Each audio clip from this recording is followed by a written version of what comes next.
Hello, welcome to this video. I'm very pleased to have a guest with me today. Today I've got Mr. Andy Robinson. That's him there.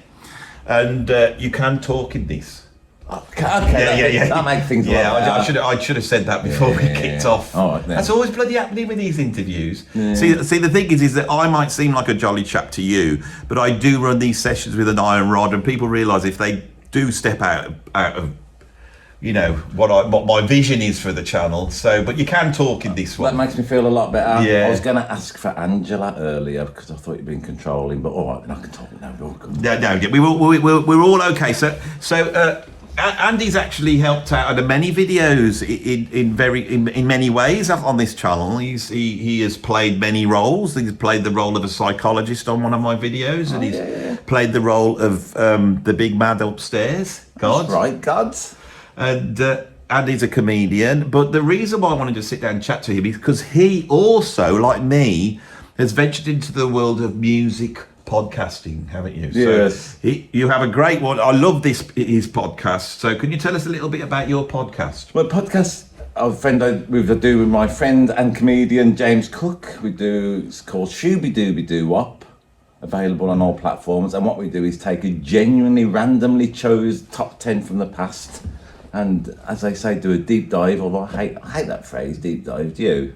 Well, it depends in what context, I suppose. I mean, if you're going down to look at the Titanic, it's probably perfectly useful phrase for that, you know. Yeah. But the idea that everything has to be souped up, you know, in the world of entertainment now, and I do it as well, and I don't like it. What do you mean? Well, it's like I put on the YouTube this morning, and there was some news item, and it said newscaster in floods of tears over some video, and I put it on, and it wasn't floods of tears. It was a tear. It was two, and I thought, yeah, it's impressive that she's crying, and she started crying. But why floods of tears, and why deep dive? A deep dive should be like, hello, you like Kevin? I like Kev. Oh, nice to see you again. I'm doing a YouTube video here. Oh, I'm sorry. I'll put this on there and disappear. Okay, I'll come and see you in a bit. Thank you very much. For an hour. Yeah. Are you good? I'm great, thank you. You? See you in a bit, Kev. Shoulder muscle. I'm walking like this. Yes. Oh, get some. Sorry, Andy. That was. That's all the stuff you want. That's true. He's on camera as well. Got him on camera. Finally. I love Kev. Right. I was going to interview you about you. Yeah. But the thing is, one of what I would say the biggest musical influence on me is that gentleman that just walked in. I've known him for 30 years. You've used the word mentor. He is my mentor. Yeah. Now the thing is with Kevin, because he's artistically, how would I describe this? He comes from a place of principle. He's a man of the 60s. And he has creative principles, and he doesn't want to talk about his rock and roll past. He doesn't want to come and talk and do all the things that we all do to try and get some sort of reflected glory onto himself. I was just mentioning that type of thing. Yeah, you know what you were just doing. And I was desperately trying to sell my stupid podcast. Yeah, all right, then that's better. So what do you mean principle? Well, the thing is with Kevin, the fact that I managed to get him, he's walked into the background here, right? So you actually saw that man. He's always around, and he will often just burst in on one of my YouTube videos. Kevin, when he was about 15 or 16, he saw, I think it was in Melody Maker, an audition with Jimmy Cliff, the great ska early reggae performer.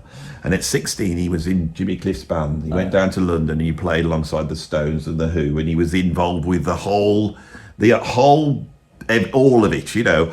And then from then on, to cut a very long story short, he then formed the Band of Joy with Robert Plant, with John Bonham on drums.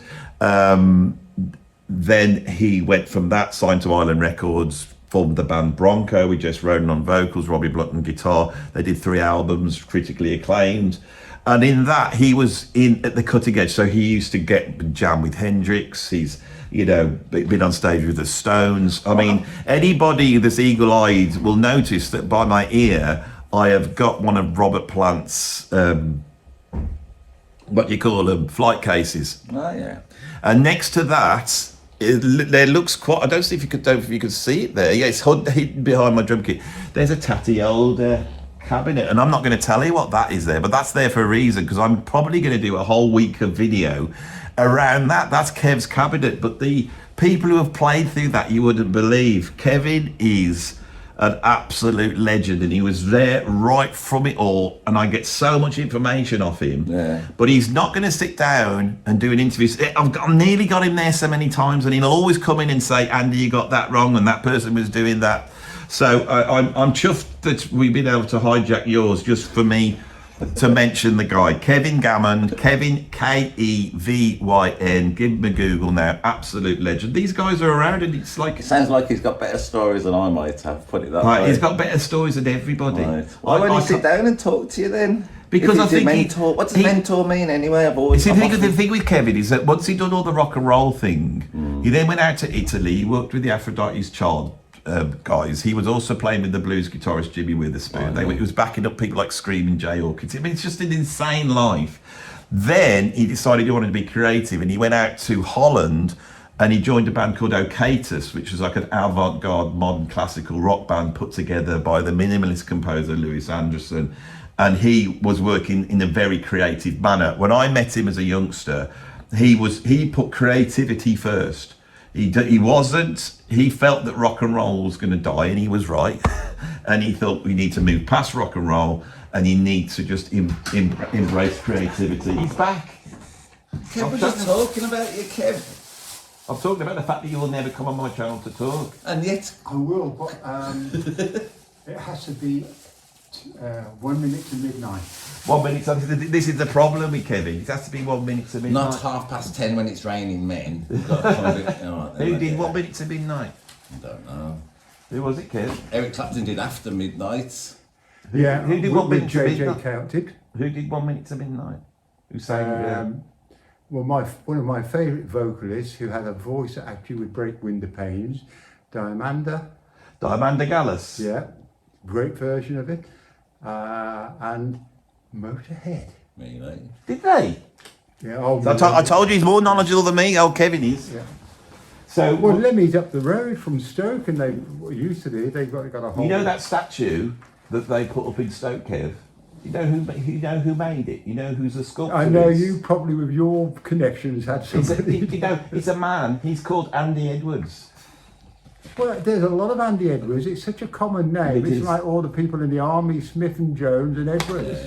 I'll take this away. You can have all that, Yeah. soak it all up. Pictures of Robert playing with us at Wolf and all you in there. So reference all that all the time, because that's got all the stuff in. Kev, sit down for a sec. Just He won't. I don't sit want him in the down. channel. You see, the thing is that in the next few videos, I'm mentioning that cabinet at the back, You're selling it. but I'm not. Don't say that, Kev, because I'm just warming him up. I want the audience to go, what is that cabinet in the back? What is it? Who's it belong to? And what stories has it got to say? You see. If only, because he was a miserable bugger and he doesn't like speaking to anybody, does he, Pete? Oh, don't say who it is, Pete. There's a clue there. I've got a mystery going on here. Andy, There you're you are. involved in it now. That's I don't want to be all dragged what into you'll you. need. Yeah. No, you make it Brilliant. up to however you want. That's it, brilliant. Don't you look at that, you lot.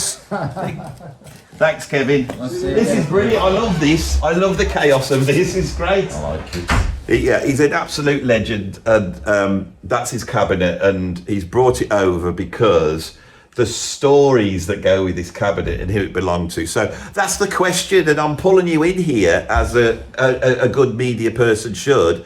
What Pete did that cabinet belong to? Which Pete could it be? Pete Way from UFO? Yeah? Could be him. What other Petes are there in the rock and roll world? I can't actually think of that many now. Peter, Paul and Mary. Come on, you could do some. Pete Beale from EastEnders. Peter Beale from EastEnders. There's one for our British viewers. So anyway, that was a little bit of Kevin Gammon, right? Kevin Gammon lectured with me for many years in the old days, and we taught. not the English language. Yeah, we teached and we taught many students, and some of them might be watching now, and so they will have got very excited to see Mr. Kevin Gammon, who is, he has got older than this guy is now, approaching 80 years old. I think he's 78 years old. Looking good on it, isn't he? He does look good. He's had a bit of ill health recently. He's a legend, and he's my friend and my mentor. So that, if you wonder why this channel is so creative and so bonkers, and I don't do what anyone else does, because when I was a youngster, I met Kevin Gammon, and he said, you've got to do that when you're doing your stuff. You can't do the cliches. You've got to push the boat out. You've got to be off your head. Yeah. You've got to find that creative spark that gets you excited before you start going. So have you done this? Because you've spent a career being a comedian, but you're a musician as well. You're into the music, aren't you? Yes, I love the music, of course. Yeah. I mean, I'm not a musician, am I? Because I'm one of them people who, when you call yourself a musician, I think musicians will think, well, you're not, are you? Because you don't make a living out of it. But no. I'm keen on music, for sure. Well, the word amateur Yeah. comes from the same stem as the word amour, so that means you do it for the love. I get you, that's good. But as a professional comes from the same word as etymologically as did I say that right there? Yeah. As profess. Because what a professional would do is that they would get some sort of thing and hang it outside their shop, and they say, I profess to the world that I do this, I pull teeth, or I play guitar, or whatever it is. I do minor surgeries, you know. Yeah. So there's nothing wrong with being an amateur. I think there's a much more honourable reason for making music. Yeah, I think there's sometimes with comedians I know that you lose the love for it sometimes, don't you? When there's money involved and it becomes a job and a living, and always trying to tap back into, let's call it, that creative urge that you first have that usually gets you started on something. Yeah, it's very interesting. So you've brought the two together. You're very knowledgeable. I really enjoyed your podcast, and I felt the thing that made it so special is because you're randomly jumping into the top 10. Yeah. What's very interesting there is that we tend to think of music history that, say, if you go back to 1973, you're going to have Led Zeppelin and Jethro Tull there, and New York Dolls and all the stuff we talk about. But actually, when you look at the top 10, it's full of people like Perry Como and things like this. Absolutely, yeah. And you go into those people as well. Yeah. And so you're talking about a lot of artists that had huge hits and were there, but everyone wants to ignore now. And then the ones that do crop up, you then start to go, oh God, I didn't realise they had a hit record, you know. Yeah. But you're having to do as much as about people like Brotherhood of Man, or, you know. And it's a lot more fun sometimes, because all those well-trodden stories, you know, you don't know so much about what the bloke without the moustache in Brotherhood of Man did, don't you? So, you know, we enjoy doing the research. I know what one of the ladies did. Go on. Copped off with my father-in-law. Did she? See, these kind of stories. Which one? I don't know. He was a handsome devil. He was called Pete as well. My father-in-law. But I imagine but they were both all right, weren't they? Yeah. All four of them were all right. And these 2025, for God's sake. You know the thing with Brotherhood of Man. Yeah, go on. Right, they are like a sort of British version of ABBA, aren't they? Basically. Yeah. Right? Like a little version. Yeah, a little version. You know, so it's like ABBA, but with big 70s man moustaches. So it's a bit like Bob Carroll, Jesus formed ABBA. That's what they look like, from my recollection. Now, ABBA, they did a tune called Fernando. That's right. And so Brotherhood of Man, the British ones, thought we'll be very subtle and we'll rip that off with a tune called Angelo. Yes, we've covered this on our podcast, this thing. But Angelo's better than for Fernando, isn't it? Do you think? Yeah. Yeah, you've got a little answer. What? Sing Fernando. There was something in the air that night. The chicken was tight at Nando's. Old joke. Now sing Angelo. I can't remember it, so this would go on. You sing Angelo. I can't do it either. That's why I asked you to do it. Yeah, but I can remember the lyrics. How high on a mountain in Mexico lived a young boy who was called Angelo. Is that right? Yeah, something like that. They're trying to be ABBA, aren't they? What's the chorus go like? I don't know. I can't remember, Andy. These are why I think maybe they're not as good as ABBA. Because I might have proved the point there. I'm always trying to champion the British. I am. I just want to try and get that across. I nearly was able to purloin that into the video. Yeah, Brotherhood of Man. I'd rather ABBA than ABBA. I don't like ABBA. Yeah, well, it's interesting with the top tens, isn't it? Because, as you say, when you do the mid-90s ones, you think that would be Britpop, but they never. What people actually buy to make it the most popular Never what the let's No. call it the BBC4 documentaries would tell you it's happening. Pretty good. And it's the same with the albums. If you didn't think of the albums, you were still going to get like Jane McDonald in there, and and Dido, Yep. and people like that. You want your album sold in Tesco's, or you used to at least. Yeah. So, and how successful has this podcast been? Oh, you know, I don't really.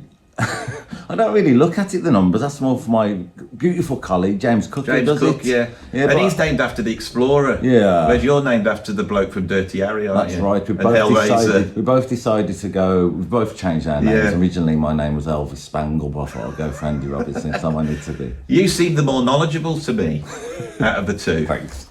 I thought this James Cook was a bit of an imposter, and I felt he was reading it out a little bit when I watched it. Whereas I felt you were drawing on actual knowledge. Is that true? He does a lot of the heavy lifting in terms of the research. Very important, isn't it? Otherwise, He sets it up, doesn't he? Yeah, he sets it all up. Doesn't he? Loads of facts, loads of stories behind there, which I wouldn't know. So you're not going to try and you're not going. So your relationship is still, you know. Saw your loyalty towards Kev a bit when he Yeah. came in. I've got a bit of that. Is that what it's like with James Cook? Yeah. Fair You enough. can't slag You off- have to. You think You people can't don't. slag off people who you work with, Andy. You see the thing You've been in is, bands. I'll explain Maybe. something to you Yeah, go a on. lot, but from my experience of being a musician in the music industry. There was once a band called, they could have been called Living in a Box, but I don't think they were. I think they were called Go West. Now, what I got told, this might not be true, because a lot of my stories could be apocryphal. So if it's not true, you just have to take the meaning from it. I It's the get esoteric you. meaning. What a But great cop out that is. This might not be true. This might not, but I just don't want... emotionally. I'm always worried about being libelous now, so this isn't probably true. And if it isn't true, I do apologise to the parties involved. But what I got told was that Go West was a band, and they got a record deal, right? And then they told, we want to sign you up, and then they all went down to London to have the first meeting, and the record company had done their work, right?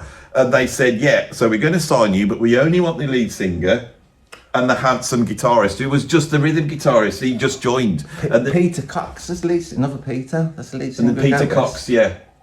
And Peter Cox has actually worked with some of the guys from my old band Frost, so there's a prog connection there. I really liked Go West. He's a great singer, isn't he? I thought they were a good band. I met him once, you know. Did you? recently. I went to one of their gigs. I got invited by somebody. Went backstage to meet him, and the other fella, Richard, whatever his name was, Handsome. Richard West, let's call it. He went. He sort of said, "Yeah, Peter does all the work. Really, I'm just there." And he absolutely, as we've just discussed, Yeah, this is what loyalty. Let's say what we do. He gave nothing but loyalty and props to the singer. So I'm just. Now, what I was told was that the guitarist in Go West was brilliant, because they were that type of sort of post-level 42 band, but he got the sack. And this new guy that come in wasn't really, he was just there because he was good-looking type of thing. And he's been able to forge a career, if you could call it that, I suppose, being Go West. Nothing but a career, Andy. I mean, this is what I think is interesting about when we do the research for this podcast and looking at it. All these people you kind of dismiss and think they've had their time in the sun, they're still playing big rooms, and because the media don't respect that kind of thing, they're so obsessed with the new, aren't they? What's new? Who's just come out? What they're doing? They don't mention that all these bands, people like Go West, can still fill big rooms just on pure reputation alone. I find that hard to believe. 4 or 5 songs I reckon you need for a long, illustrious career. But I can't help but feel that once you've been in the charts and you've been like, everyone's, Go West were massive. This is one of these bands this is what's interesting, to look at a band like Go West, which at the time would be a household name in this country. Everyone would go, oh yeah, I know Go West, or that bloke with the vest and all that bit. And then decades later, they're still doing it, and they're not playing the same type of venues. I don't care what you say. I bet there's a few fates in there and a few village halls every now and then with Go West. When I saw them, to be fair, they joined up with Wet Wet Wet, the new version. So there's another one, Wet Wet Wet. I mean, they had that single was at number 1 for about a year, wasn't it? They haven't got Marty Pello anymore. They've got another singer. The bloke who was in, this is what I've learned from this stupid podcast, he was in Liberty X. Do you remember them? Yes. Or whatever they were. They were anything at all, were they? They had one song, didn't they? Liberty X. They were like the mob. That was like the early...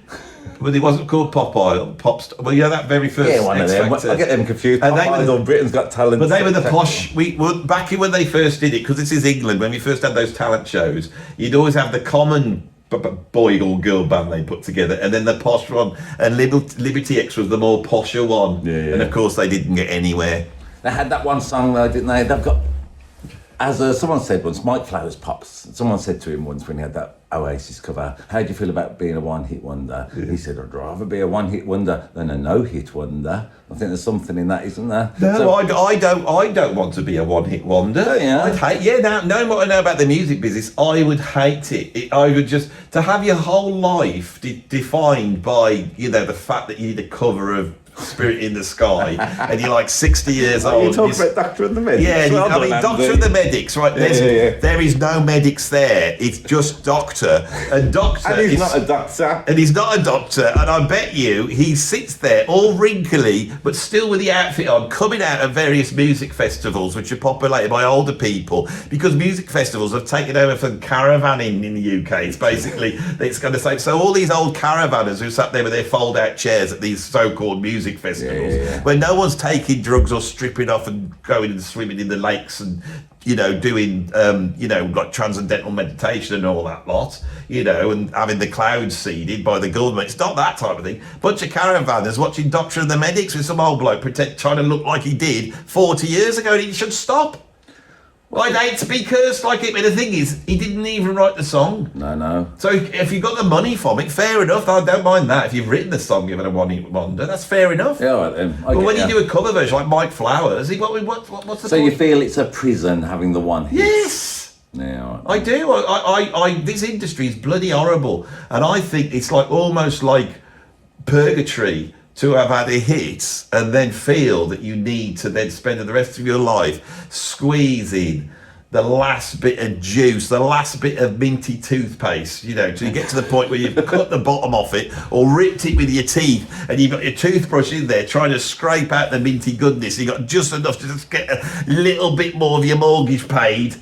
You've got to let it go, because if not, you'll be cursed. I get you. It's interesting. So I like the idea of being purgatory. What did you mean by clouds being seeded?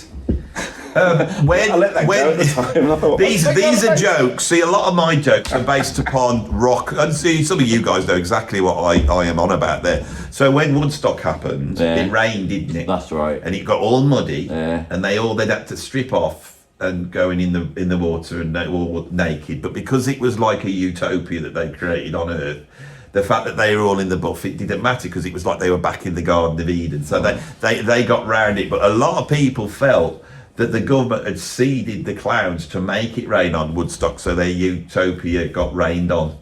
But the hippies, they were not perturbed by it, and that's what that joke was about. Okay, thanks. What do you make of chart music generally? What do you make of singles? Would you ever listen to them, say, in the last 20 years? Would you ever give the top 10 just a cursory glance to see ostensibly what's going on? Because I don't believe the top 10 is the top 10 anymore, because it's changed irrevocably. Yeah, there's something about not having to buy music, which you don't buy it, so anything could get in the top 10, so some TV show decides to stick, a level 42 song in at the right emotional moment, and then before you know it, everyone's listening to Hot Water, and it's at number 1, and you think, well, what does this mean? Because anything could go to number 1. There's no releases. The top 10 was the fact that week these songs had come out. Yeah. They'd been released. There's a promotional thing to that. The song came out, and then you were seeing how well it had done. That's what it was about. And that's why there's millions of songs that are like household name type of songs, but they didn't sell vast amounts over a short amount of time. That's what it was measuring. Right, yeah. And I think because kids bought singles and not albums, you got a taste of what the kids like, and there you got unfettered newness. So when I was a kid, the charts were interesting, because you had a window on newness all the time. And it wasn't like the critics' newness. It wasn't the cool band. Yeah. It was the fact that the general public have now got into line dancing, and so you've got what's that tune that went to number 1 with the line dancing in? Billy Ray Cotton Eye Joe. Cotton Eye Joe. Yeah. That's a great song, Cotton Eye Joe, though, isn't it? Yeah, it is a great song. Yeah. And I can appreciate those types of songs. I have no problem with those types of songs. And also, you get cool stuff in the old days. And I don't know if you go and watch Top of the Pops, they've got to put them all out. I sit there on a night now watching like from 1982, Yeah. and you get bloody Killing Joke on, and then you get like Rush on, and you think, bloody hell, the charts back then were good. You know, they're really interesting, and some of the stuff's out there. But now, it's not that I don't like modern music, but I don't. Right? That's something that I've had to accept because I like people who play instruments. Yeah. You disrespect to some extent the song, don't you? The notion of what a song is, because that can be enough really to push people over the line into either streaming it or, you know, just the notion, do I like that song? But you have sometimes you have a broader view of music, don't you? Than I like that song, it's catchy. You like the let's call it the. If I was to be serious about this and try to explain my intention around this, is this. People like songs, and when you have a song, it's a complete package. Yeah. Listening to instrumental music is a slightly specialist thing. There are people out there that really love the sound of stuff, and when you meet them, you know who they are. My daughter's she's only 16. The other day we were doing a long drive home, and I had a bunch of stuff on in the car. And when she goes, that was amazing. I had bits of classical music, Coltrane. And she said she was lying in the back of the car and it was all dark and the lights were going and she was listening to this music flowing over her. She likes the sound of music, right? That is an important audience that gets ignored because they buy lots of records. They have a collection like we've got in the background and they get ignored because normal people just want a song. They want a person in there singing a lyric for it to make sense. Now, that can be incredibly meaningful from a sort of cultural, political point of view, which is like your Bob Dylan's Blowing in the Wind. Yeah. Or it could be incredible music, despite the fact that it's a song. I get you. And I think what happened with rock and roll is, but those two things emerged in the 60s, and they were related. So you actually you could get songs that were culturally important and musically brilliant and had the same intention that proper music has, instrumental. Not proper, that's the bad thing. That's me being facetious. I would call it absolute music when you're just dealing with the musical aspects. Yeah. So when I put on Beatles, or I was to put on Saturday Night Fever, the Bee Gees, or I was to put on any Elton John song, or these are all incredible, and I love them. You love pop music, don't you? Yeah. And I've heard you speak about things, which is, I love for your channel, because it's not what you'd expect, but when you mention Mel and Kim, Respectable, which I think is a great record. It's a brilliant record. And a great kind of a statement, isn't it, for young women, let's call it. Or if you want to be a bit daft, old men can, you can pull in that philosophy, can't you? Yeah. Never going to be respectable. So these songs have such a power, I think. When I was a kid, all I was interested in was stuff in odd time sections with long guitar solos that were very fast. Yeah. Then I got into the industry and I fought against it. But by the time I was 30, I was making dance records. And I wasn't even in a signed band, an indie band, which they're basically making dance records. And I didn't get dance music. And I said to my mate who did get dance music, he goes, do you like AC/DC? And I went, yeah. And he said, dance music is just basically AC/DC. Yeah. He said, you love it because you love it. It kicks in and you just go, yeah, dan, da, da, da. And I said, as soon as you've heard that bit, if you could nail that. And so I spent a long time trying to write stuff like that and realising that it was an esoteric art. Why? Why that is a great hook right at the start. It hooks you in. Yeah. If it was a tune, it wouldn't work. It's the fact that it's the take. Yeah. And then not even the whole word. Yeah, just the take. Yeah. And it's sampled because everyone's gone, I say, sample that take. Yeah. Well, we can't get the old take in. We ain't got enough memory. We can get tay in. We'll play it. Tay. And everyone was doing that, weren't they? Yeah. And they were able to forge that into a hook. And the reason why that was a great hook is because at that time, the Akai sampler everybody was going, listen to this hook. It's made out of a word.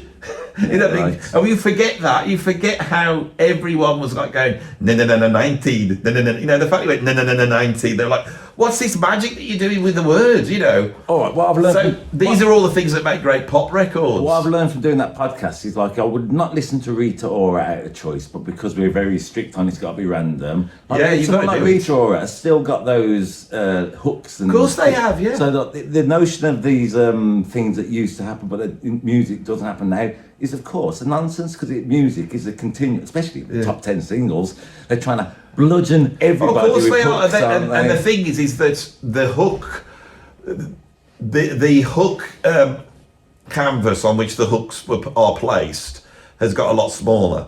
The canvas was much wider. It is true, yeah. And so Four when you- chorders all going round and round and round, seemingly for the Yeah. last few years at least. So I can't remember if one of your episodes you covered Human League. Yeah, we have talked about Yeah, that. but Human, I think we've done by that song. Yeah, I think- Gammon Lewis Yeah. produced. So these are all the facts. but if you take when I used to lecture and I used to teach songwriting, Yeah. I used to play them "Don't You Want Me." which is hook. Yeah, and it's because it goes hook and then another hook and then another hook. From the beginning, ding, Ding, ding, ding, ding, ding, ding, ding, ding, ding. And if you do that, you go, oh, that's Human League. Yeah. And then if you go to the sing the first bit, I was working at the wages. you better change your mind or we will. Don't be sorry. Everything Don't is you bang, bang, want? You go. Are we at the chorus now? Don't you want me? Is that the chorus? Yeah. You know. We found it a lot easier than Brotherhood of Man, Andy, to remember them. Yeah, that's we you could are right. remember every And hook. that's a lesson to be learned. You know. I mean, I have to say that. Andy turned up today and he goes, what are we going to do today? I said, oh, we're just going to sit down and have a chat, really, and just ostensibly, you know, base it around that I'm interviewing a podcaster about music podcasting. But the truth is that when you let things just go the way they want to go and not the way you want, you do get to some quite profound truths here. And this is really this thing about between proper music and pop music. Yeah. I'm not against pop music. No, you like it. I do like it. What I'm against is pretentiousness. What I'm against is that people who don't know about music bigging up stuff because it makes them look better. Go on, such as The what do you Cure. mean? The Cure. I love The Cure.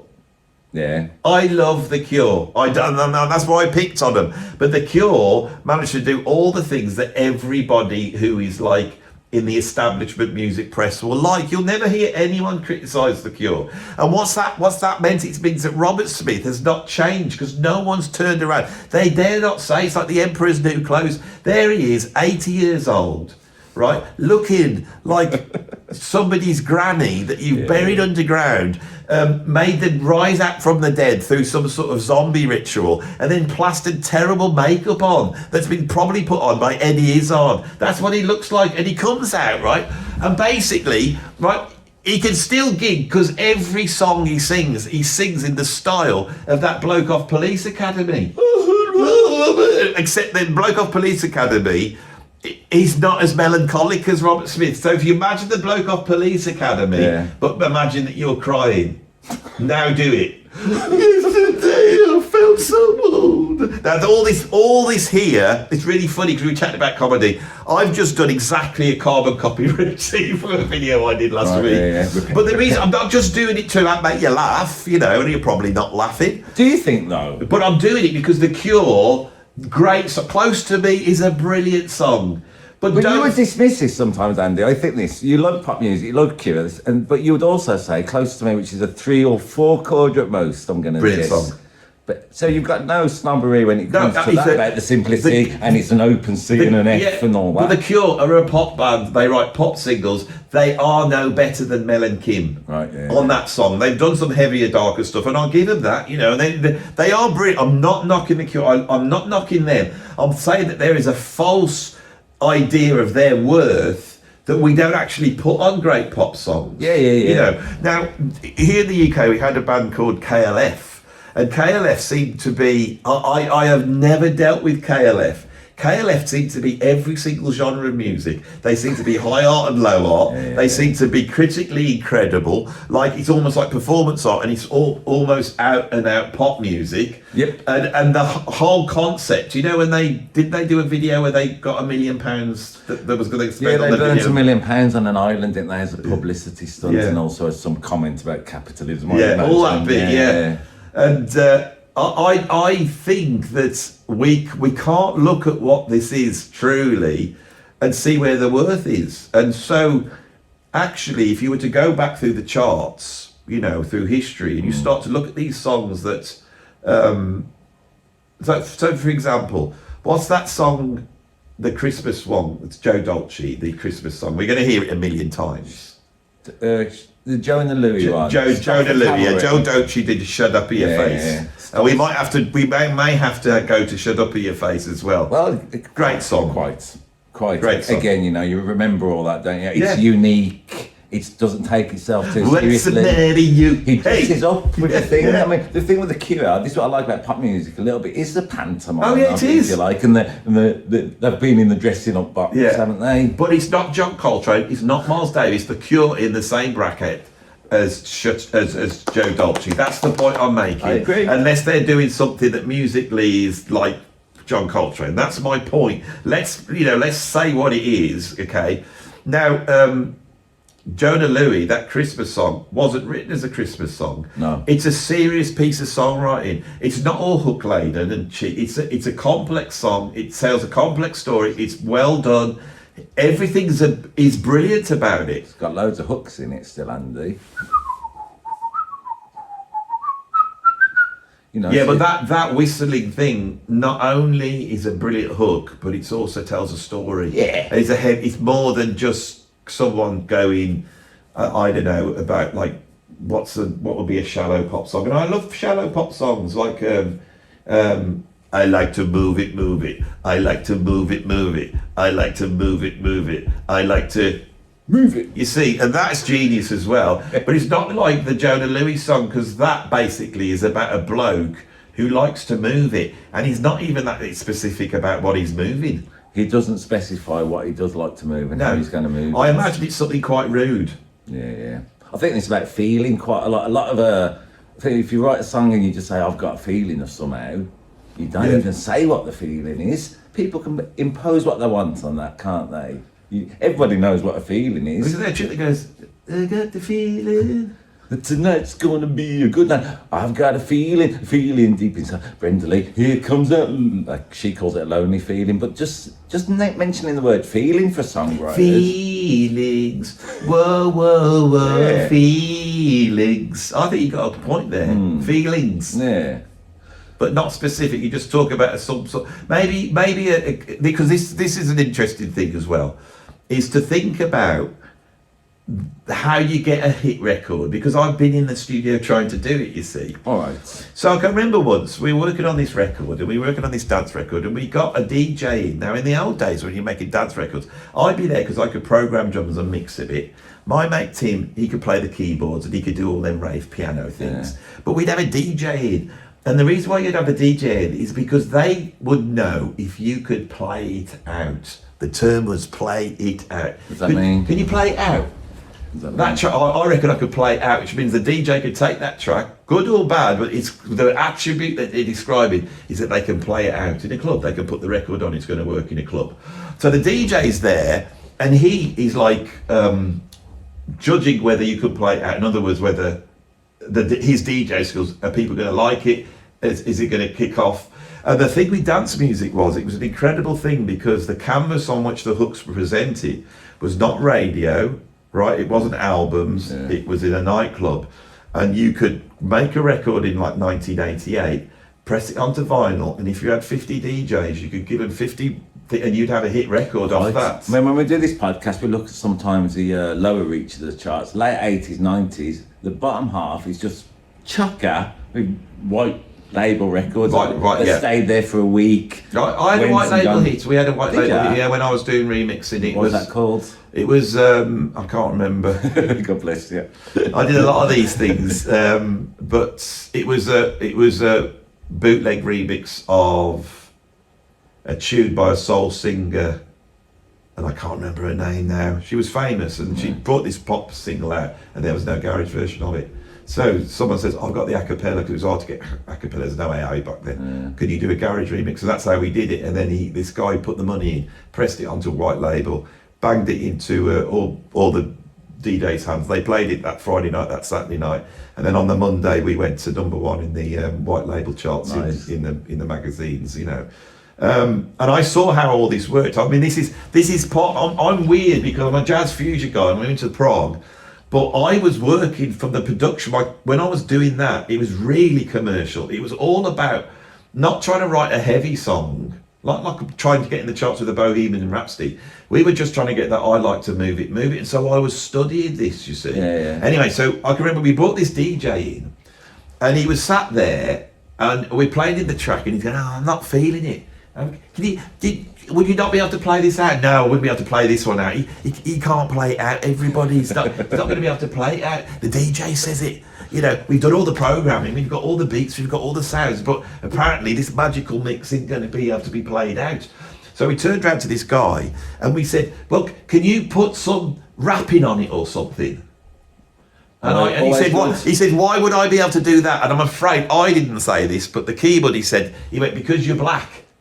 He said, "You're black and you're cool. Surely you could come up with some black phrase that we could put on that will make..." So he's saying to the DJ, "Can you come up with a hook?" And the DJ thinks about it. He says, "Well, I'll have a go for you. I'll have a go." So he's sitting down and we put the microphone on like this. And he's got the microphone there. And I'll never forget this because we hit it, the track's going... I thought, he's going to come up with gold in a minute. He's going to come up with gold. And I remember he went, and this is what musicians are like, and this is why I love them. He went, "I need some inspiration." And he took his shoe off and he breathed it in. Because the bloke was funny, you see. And he was funny. And we were expecting some comedy from him. We thought he was going to come up with something. So we're there going, "Say something cool, say something street urban, say something black. You're black, say something black," you know. We do. Because back then you used to have a joke with people of different races. You remember that? And you'd have a bit of a joke with them. You know, so we were doing a little bit. I'm sorry about in this modern world that we were doing that. But he was laughing along with it probably. You know, because I'm getting into a right mess here on this bit. But Save it for your car. This was true. It just, I'm saying this is what happened, because you have to get this bit up for the story to work. Right, so he's going, "Right, I'll do something. He doesn't breathe into the shoe and he goes, "Right, I've got a second." We go, come on. He's called E, come on. Do it. Good. He goes, "Okay, go." And he goes, "Ooh, matron." Which he was right. It was a hell of a hook, but not the one we expected from him. I think he was taking the mickey out of us a little bit, don't you? You wonder. I've got a friend who's a comedian, and she says, she had this thing where she went for an advert, and people saying, "We're looking for an urban vibe. Yeah, we want urban. Yeah. She said, "It's all right to say black fellas, you know, it's that kind of thing." So yeah. Was she black? Yes. This is going on in the entertainment industry all the time, and it's like. And the reason is because that music, you go there because that's where the cutting edge stuff is. For the last 20 or 30 years, for sure. You can go from, the sort of gay house music coming into the UK. Yes. And then you had like jungle, drum and bass. Grime. You had it went jungle, drum and bass. Then garage came in from the east. Then you had UK garage. UK garage became two-step become dubstep. Dubstep became grime. That is basically almost like 30 years of British music innovation there. It's interesting, isn't it? That all came from urban people. Yeah. But when people when I just call it men of our generation, and they talk about, "Oh, there's no music now. Punk, it was only punk. Punk was the last thing." And you think, no. There's loads of, let's call it transgressive, anti-authority, exciting music, isn't it? It's just not got the two guitars and bass and drums set up. Some of that music is thrilling, isn't it?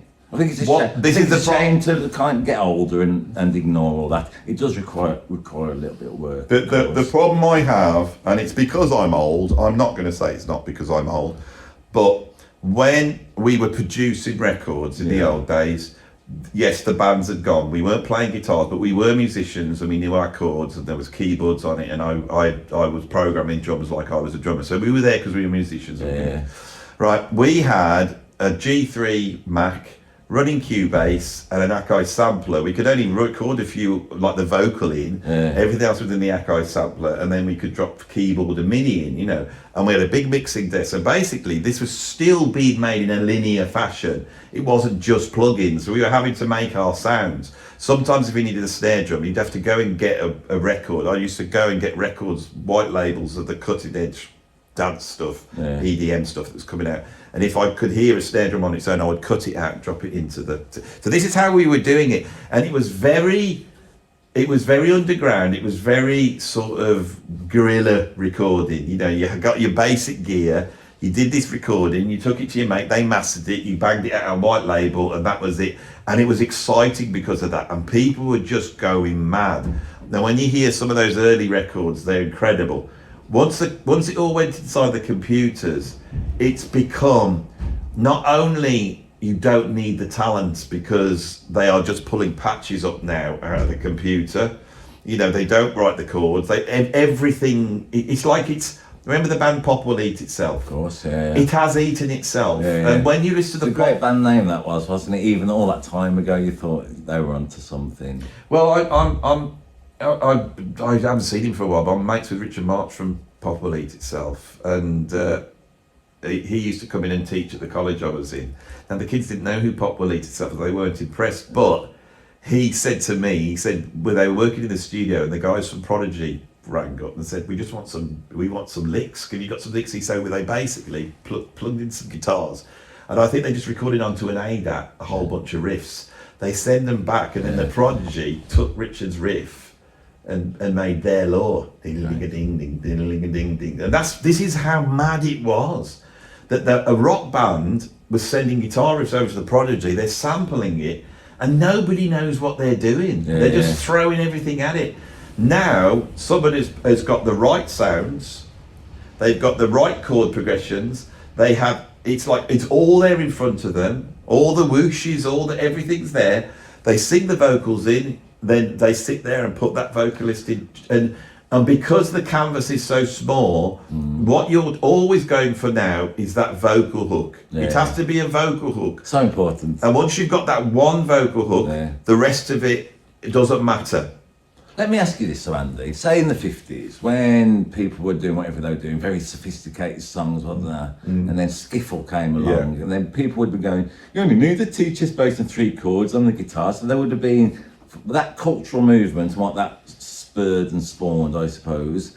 You could argue that 'twas ever thus, in a way, isn't it? That simplicity and the easiness of making it at home. But when skiffle happened, the reason why skiffle was so good is it pulled into a history of, I'll call it black American music, keep everyone happy, and that's pretty much what it is. Through Lead Belly, through the Spasm bands of New Orleans, there was a history there. This stuff had won over in America for like 100 years already. People loved black American folk music. They love it. So when British people realised they could do it, people could actually get together and form bands, and suddenly you got Pete Townsend in with his mates, and you've got the Beatles, and they're all jamming it out, and you've got Jeff Beck and Jimmy Page, and they were all great players, but they started in the communal aspect of music making that came out of the back of skiffle. Yes. Same thing happened with dance music, right? You had rock bands, and we were trying to get a deal, and then suddenly all you got to do is get an Akai sampler and a drum machine. You don't need a computer. You could get those 2 things, sit in your bedroom, come up with some madness, that whatever you wanted, as long as it got a thumping beat, stick it out there, and people would go and play it out. And it was the same thing. Now, it became very much like the idea of the Prodigy. Liam was called the Prodigy because he was the prodigy. He was this kid in his bedroom making all this mad stuff, with his mates who just danced along to it, originally. But it is a shame that it became just one person in their bedroom, but that was the revolution. And the thing is if you go back to those early dance music, or drum and bass, jungle, whatever you want to call it, I've got it all here. I love it, and I still listen to it. It's wild. Someone's recorded a sample off some sort of Super Nintendo computer game with a microphone off the TV, you can hear it, and they've looped that over, and then they just got that and a drum beat, banged it out, and everyone's going nuts over it. It's like I love the punk aesthetic. I love it. I think it's freeing for people to do that. Yeah. But once you free people to do that and they start doing it, they will get better and better. So I love all of that. This is my point really though. So the people who are using all the patches and the, let's call it the preordained stuff there, they'll make some hits, won't they, to start with, and then theoretically they'll get into more, let's call it challenging stuff, won't they, later on? No, because the whole thing's over. It's like the market. See, the whole thing is it's about novelty and novelty linked to making money. That's the history of 20th century music. It's gone now. Music is now an add-on to media, right? And so they have really pushed to make music as easy to make. And so all the media people now, they've got their AI, they can get their jingles, they can get all the music they want. And if they need a pop song, they'll get a pop song. And that's basically thinking, we need a pop song. We're going to sign this person up. They're very attractive. Yeah. They've got a good vibe about them. We like that. They're related as my mates, you know, so they're related into the industry. We're going to give, you know, jobs to our lot, and that's really what's ended up happening. And so they'll go there. They're, you know, like Sabrina Carpenter. You know, she looks nice. She can hold the tune a little bit, and then they just pull it in, like they stick all the same, and it's the same old thing.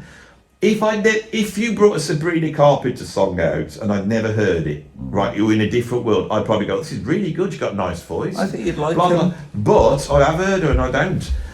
But it's so, the thing I loved about pop music, the novelty of the something coming out and going, what the hell's this? Right. That's amazing. I can remember when Boy George came out, Culture Club, Do You Really Want to Hurt Me? We were in school the next day. Go, do you hear that song? My God, it was like reggae, wasn't it? And was that a girl or a boy? I can't tell what was going on. And it was, and he was singing, Do You Really Want to Hurt Me? Yeah. You know. And do you think though, because he caused a stir, didn't he, Boy George? He's what? He caused a stir, didn't he? He Boy did, George? yeah. So do you think that when we're all in the playground top of the pops the next day, if he hadn't looked like he had, it just been a song and it just been, let's call it a multiracial band just doing it, it wouldn't have had the same impact, would it? It is a dressing up box and the pantomime. But I'm saying that single has got that in there. Yeah. It's got gender bending in there, which was very exciting. It's got the lyric, Do You Really Want to Hurt Me, which is a powerful thing. It's almost like a political statement, but it's just one line. So even if you're not listening to the verse lyrics,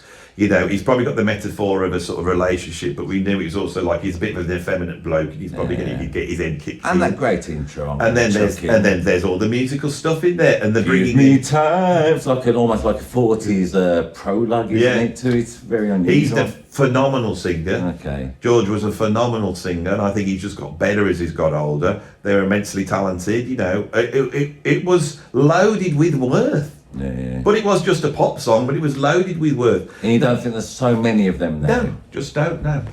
Why? Why do you think that might be? Because the singles... I'm gently disagreeing, but I'm interested. Well, I think what it is that...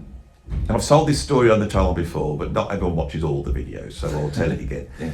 About over 10 years ago, I'd say nearly 15 years ago, I had some friends who were pop music producers. And that week, they had found a way of marketing their singles. It was called X Factor.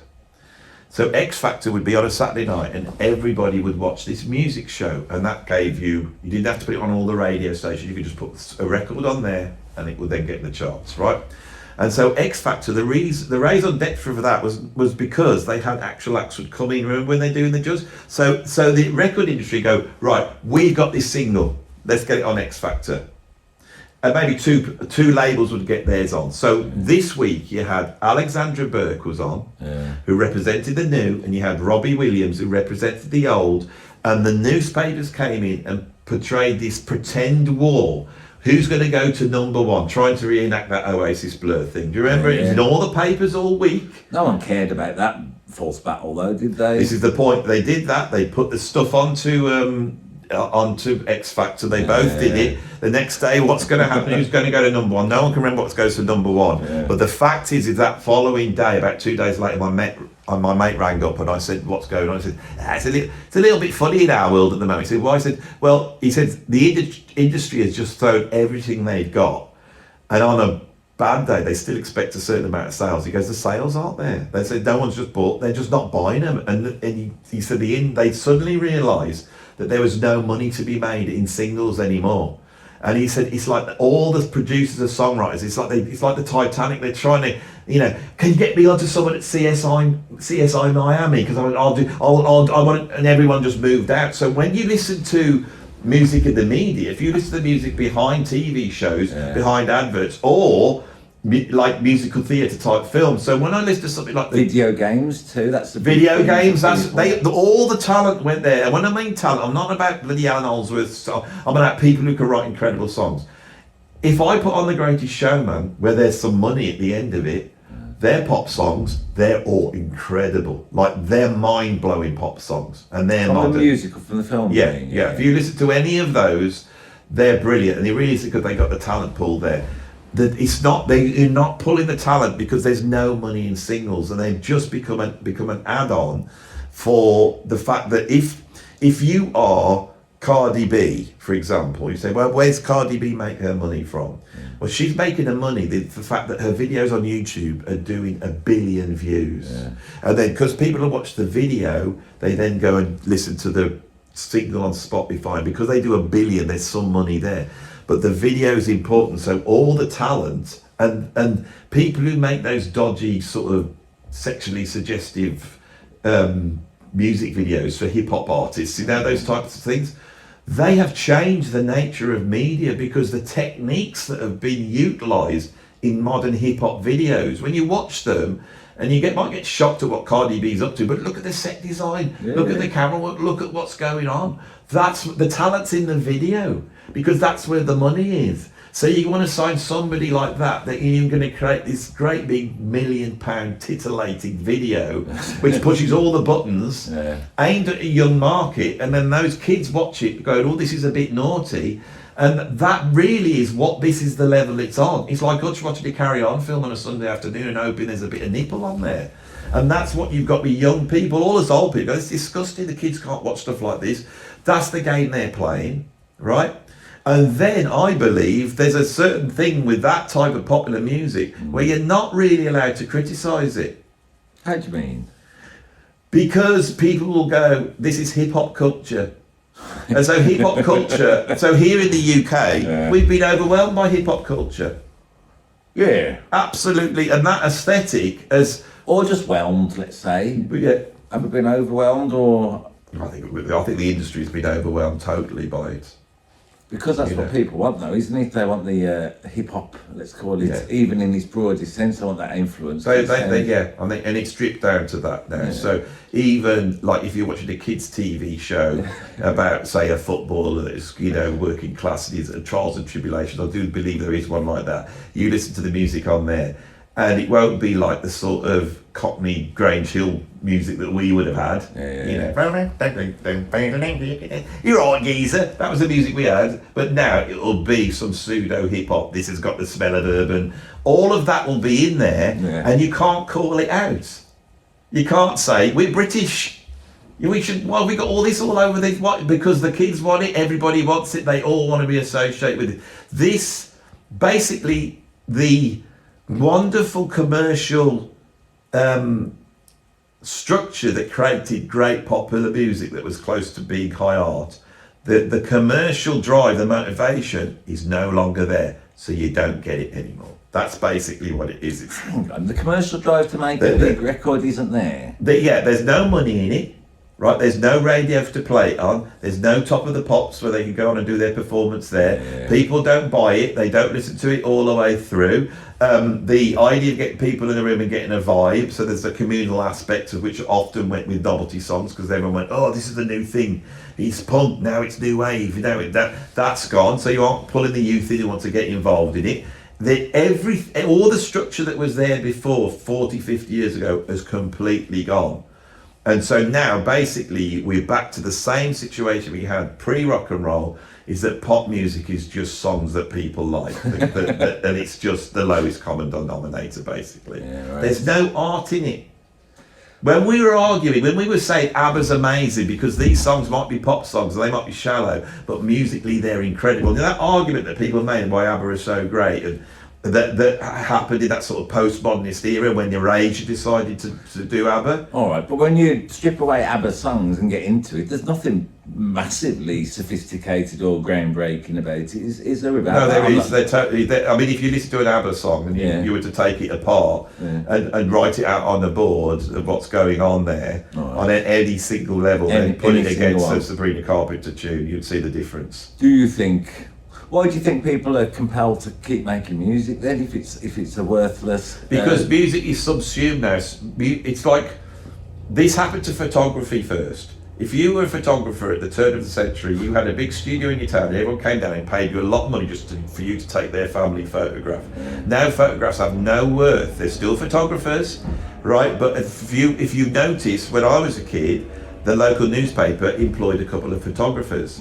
Now they get the people to do the photograph themselves and send it in. Photography has completely lost its value as a thing in itself, right? We just don't, it's really gone because the market is gone.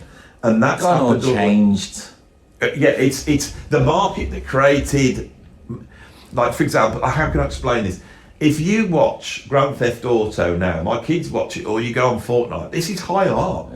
Because there's so much money there and the kids are involved in it and the young people are in it and it brings a community and all the things I've said are in Fortnite.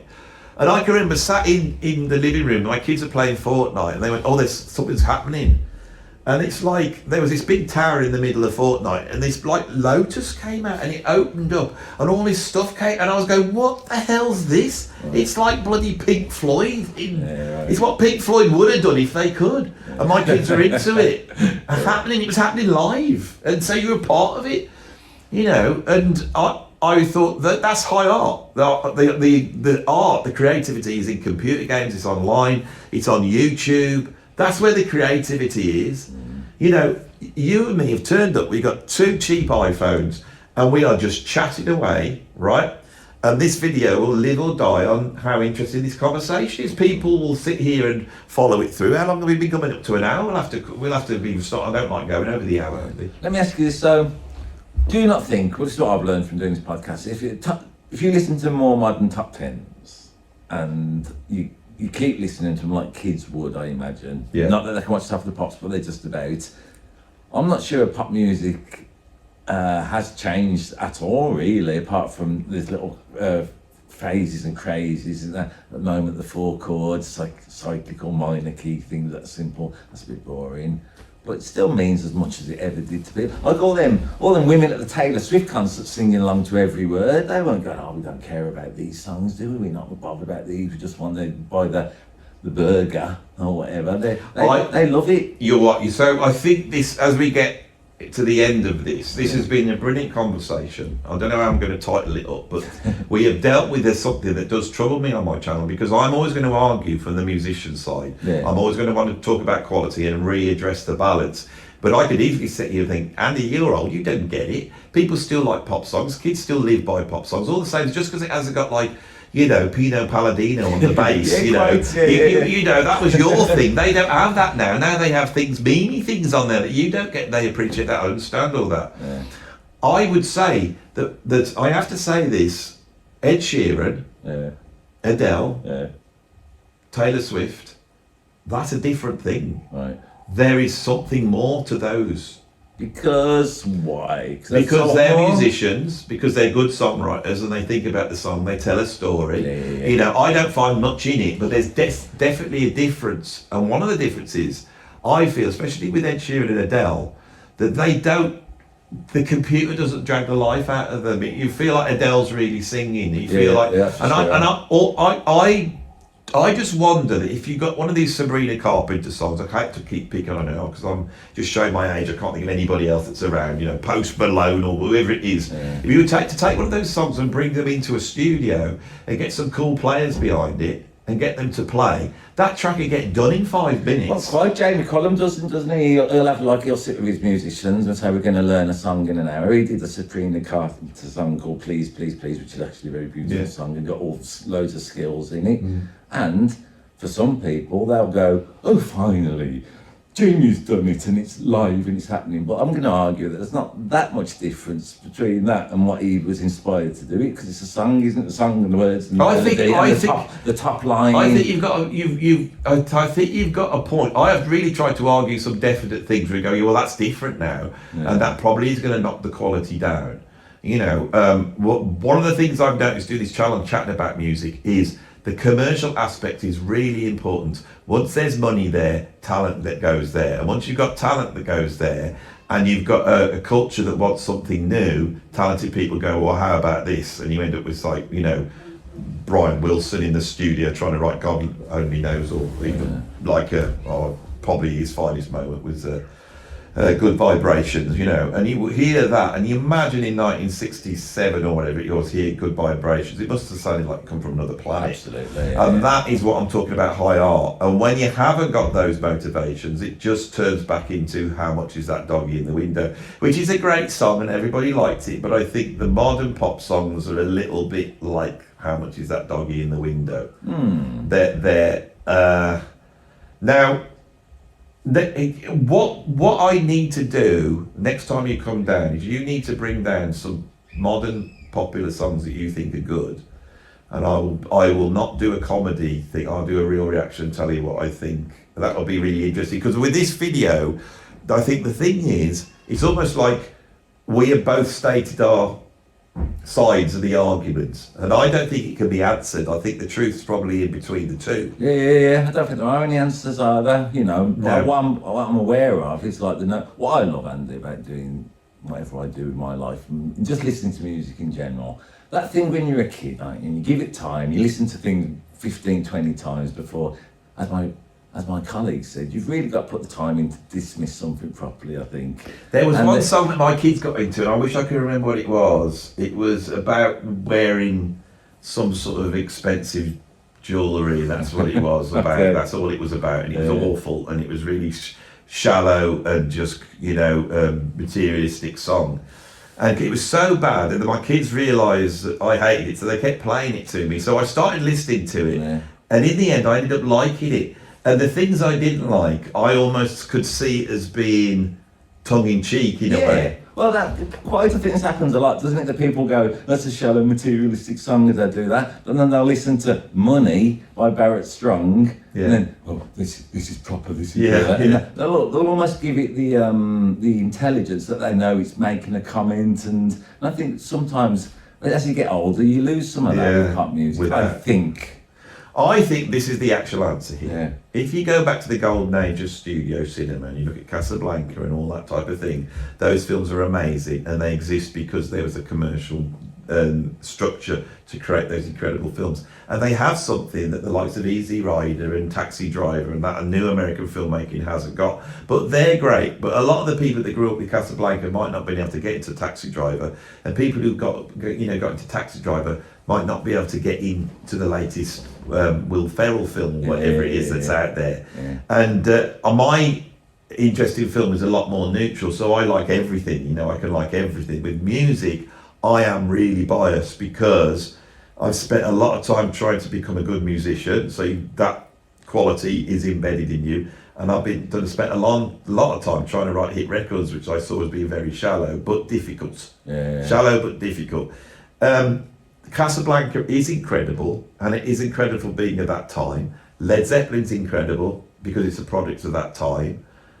The modern pop music is probably incredible, but on a set of criteria that I have no interest in because I'm nearly 60 years old. I think that's what the answer is. But it doesn't mean that the criteria I'm championing, as now we chuck them out and say they don't exist. I get criticised by some of my, let's call it people, my friends my age, for a lot of that. They say you're trying too hard, and why do you like this? And I like Olivia Rodrigo. I think she's got they're hard to read, great songs, funny, melodically interesting, and I go and see her, you know, as a middle-aged man, surrounded by girls. I have security, go and keep an eye on that bloke, and that kind of stuff. But I think she's a person I think... He's got a backpack. Yeah. How brown is he? Well, I think she's I think she's as capable of writing great songs as you would have said about Blondie once upon a time. Whether the production and that is the same.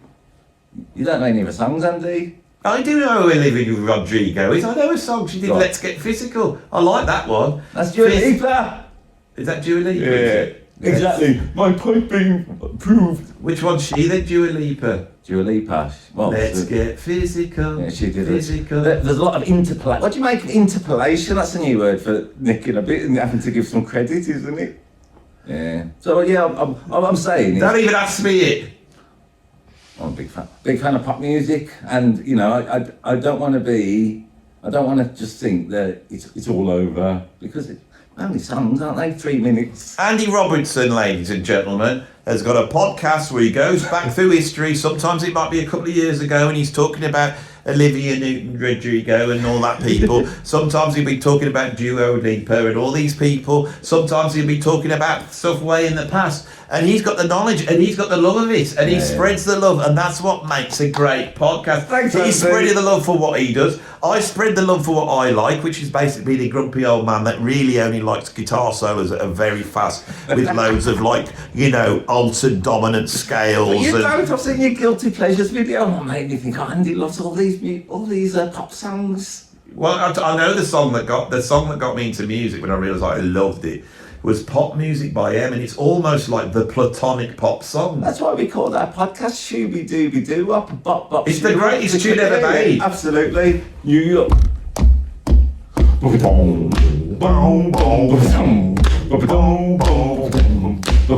Back vocals, bomb. Pop music, pop music, pop music, pop music, Took it on the radio. pop music, Threw it in the suitcase. pop music, Beat it in the disco. pop music, Forget about the rat race. pop music. Talk about. Pop music, Talk about.